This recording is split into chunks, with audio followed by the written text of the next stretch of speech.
नमस्कार दर्शक बंधु असह्य ताती को नहीं पाणीपाग विभागर बड़ घोषणा सिझिब ओडिशा अस्तव्यस्त करिब खरा सप्ताहे पर्यंत असह्य ताती सह गुळुगुळी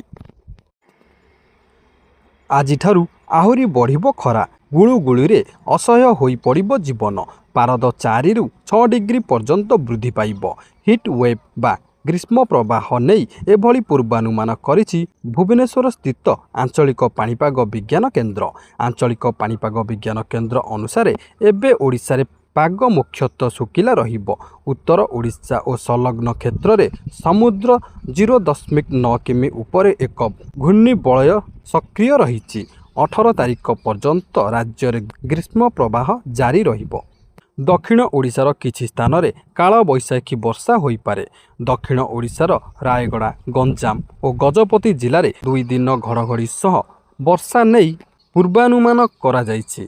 3 जिला को बाद देले अन्य 27 जिले में पाग सुखिला रहिब। विगत 24 घंटे राज्यर सर्वोच्च तापमात्रा टिटलागढ़ में 39.5 डिग्री रेकर्ड करा जायछि।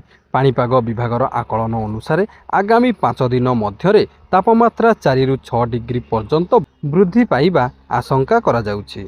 18 तारिख पर्यंत प्रबल ग्रीष्म प्रवाह और गुळुगुळी नहीं बालेश्वर भद्रक जाजपुर केन्द्रापड़ा कटक जगतसिंहपुर पुरी खोर्धा नयागढ़ गंजाम और गजपति जिला को येलो अलर्ट जारी करा जायछि। 15 तारिख रु 17 तारिख पर्यंत बरगढ़ बलांगीर झारसुगुड़ा संबलपुर जिले में अत्यधिक ग्रीष्म प्रवाह हेबो।